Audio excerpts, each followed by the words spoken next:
Yeah, probably the most difficult conditions I've played in since I can remember. Normally when you keep a side to 44 points, you win most games, but it was just an absolute slogfest and stoppages, and we couldn't get the score on the board in the second quarter that we needed to bridge the gap. But our whole year's been based around effort, and the effort was unquestionable. So really pleased with the boys, and full credit to Lonnie on their win. Tell us about those conditions then. Centre Square was just one big mud pile. We had some surface water out the outer side, and just that wind kicking towards the city, let's say. It seemed like there was just this wall and it just would stop. It was probably the strongest wind I've played in at Devonport, not to mention the mud in the whole centre square and the surface water around the ground, so just made for a really challenging day. I thought the difference was probably Brodie Powerfreeman.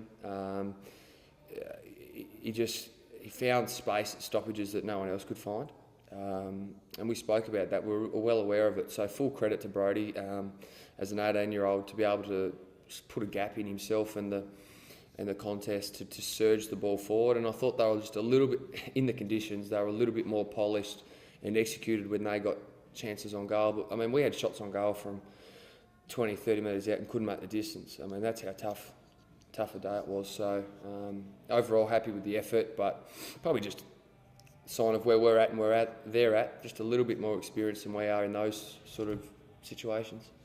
You mentioned the effort, even general play, you matched them, especially in that second quarter. You walk off the ground at half time, you haven't trouble the scoreboard. Usually in that situation as a coach, you wouldn't be too happy, but I imagine at half time, despite that, what the scoreboard said, you weren't obviously... No, I mean, the scoreboard was almost irrelevant. At that point, we knew the effort was really strong, and we just had to capitalise when we went forward a little bit better. We had a lot of the play, we had a lot of the ball. So we took the game on, or we tried to take the game on as best we could with the conditions. In the second half, the scores were level in the second half. So yeah, the boys certainly didn't put the cue in the rack, they just kept ploughing away. And as I said, I think their experience probably just got us. And you mentioned experience, obviously, lack of experience for you guys, because your young group would never have that win.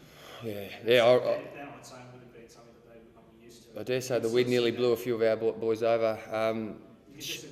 Sharon Egger, though, again, was our best player. He was terrific. He did a fantastic defensive job and then a fantastic offensive job. So he keeps on keeping on. I thought all our midfielders battled their guts out. I thought Phil Davis in the ruck was really strong. I thought Dylan Riley had a good game. So, I mean, we had plenty of contributors. It was just our bottom end youth finding their feet in a day that we actually haven't had this year. We haven't had a day like today. We haven't had a wet, windy, muddy day. So it holds us in good stead for a fortnight when we play Burnie at West Park, because I'm sure their ground's in similar condition. Yeah, I was going to check, especially the wind as well, because that was more of a West Park type wind than a global wind. So yeah, nice test run for what could happen in 4 months' time. Yeah, and in the second half we've got to look at probably what we need to do a little more in those sort of windy games. So you're right, it is a bit of a precursor to that game, and it's important we finish the year strongly.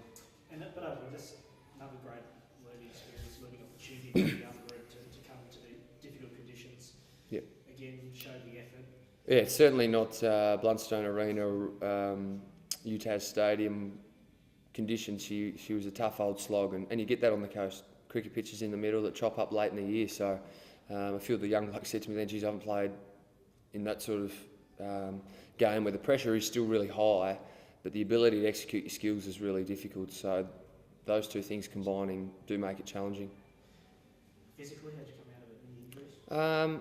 Touch wood. I think we've got some sore bodies, but I don't think we've got any injuries. Touch wood. The week off now? Yeah, so we get the bye, so the split round, we get the bye, so get a chance to watch Burnie and North Lonnie play, and then full steam ahead for the last game against Burnie at West Park.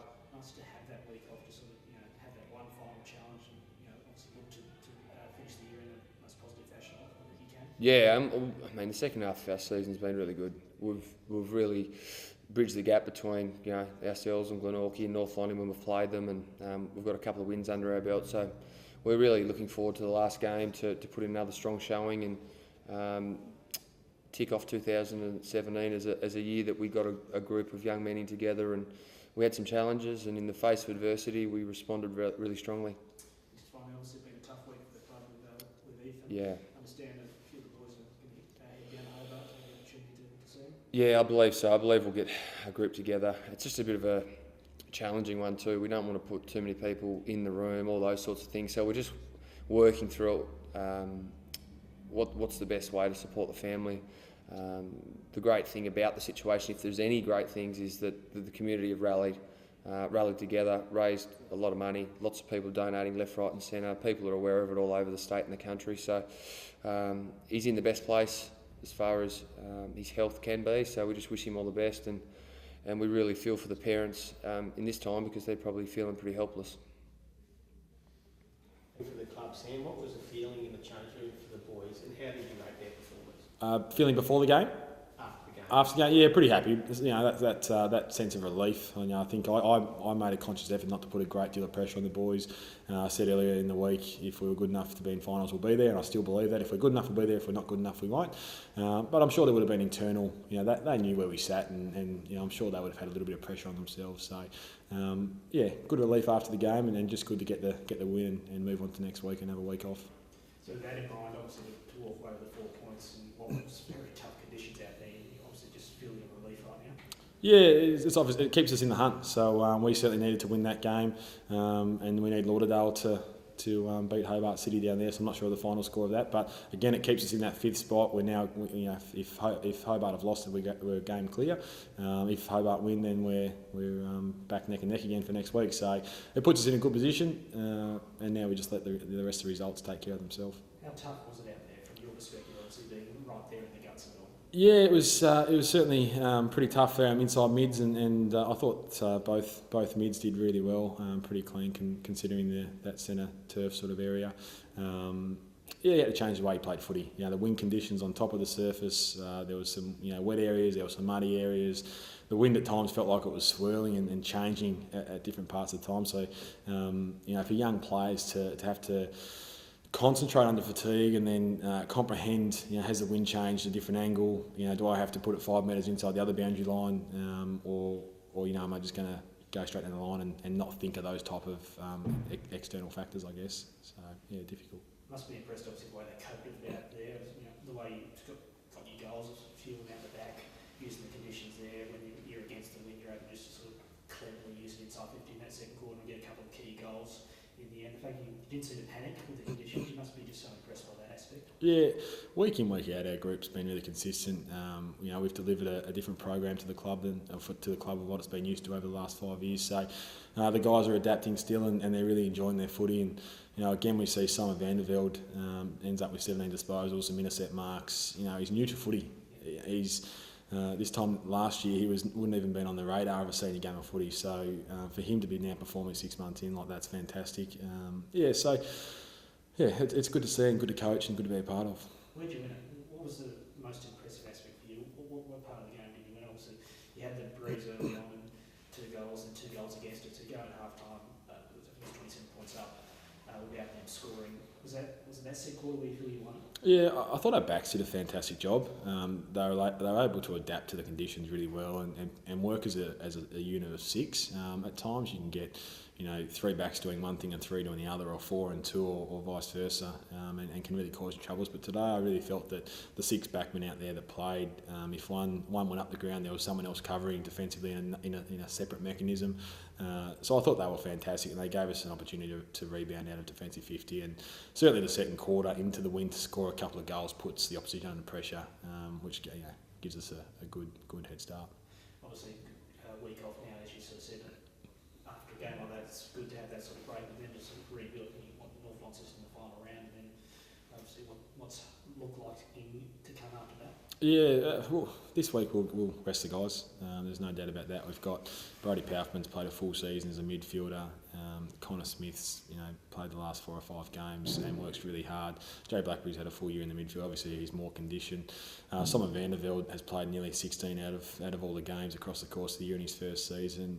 the list goes on basically. So we've got to be really mindful of we do have top age, but we've certainly got a massive chunk of players that are playing their first year of senior footy. So I think the senior guys will want the rest as well, and they're sort of protecting some of these younger guys' bodies just to give them an extra year to develop, and that's what we're seeing with guys like Simon and Brody Powerful.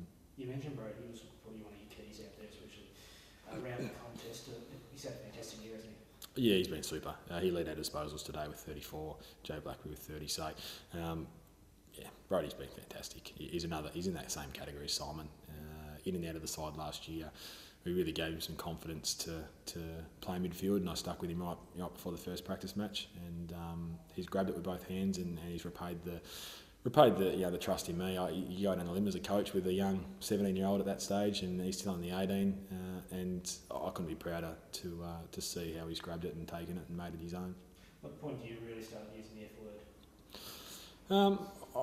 I think depending which F word. No, there was a couple of times I won't use it today. No, I think today sets us up. So we're in the pole position for fifth spot. I think last I looked at the scores, the Hobart City game, they were 40 points down at three-quarter time. So I'm not sure the last quarter, but if they've lost, then we're certainly going to be tough to knock out. It puts us a game clear with a significant percentage on top of them as well. So so I think we're pretty close to crossing that finals line, and again we've done everything possible we can. We've come down here and won the game that we needed to win, and the boys have done that. So. If it happens, it happens. If not, we'll take out the mini wins across the course of the year and the player development and things like that, and really set ourselves up for pre-season next year. If it does happen, which it does look like North Launceston, the great lead into it. Yeah, I think if we get there, we're going to really shake some sides up. We've lost by 20 points to all the sides above us. We've had one bad game for the year in round 3 against North, 80 points, and since then, we lost to Glenorchy by 6 last week. We took some really good belief out of that, and we travelled and we'd lost 2 games before that, so we travelled south with 2 losses under our belt, a little bit of uncertainty of how we were feeling as a group, and the guys lost by 6 points. So I think they took some positives out of that loss, knowing that if we see Glenorchy in the finals, then we're going to be around the mark to really push them. And if it's a Clarence, we lost to 20 points to them. If it's North, we lost by 24 points to them. So I believe we're the most consistent 5th spot side in the competition. So it would be be sad to see the boys be knocked out, but that's the way footy goes if that's what happens. Just finally, get through okay physically today? Yeah, no, I think we're pretty good. We put Semi Rundle forward just to give him a bit of a lighter load. Obviously, Semi trains in Hobart, so he doesn't have the exposure to our program consistently, or a TSL program. So we just thought it was a good opportunity just to give him a bit of rest up forward, because he'll be a major play for us in the back end of the year. All right, thanks, mate. No worries, guys. Thanks,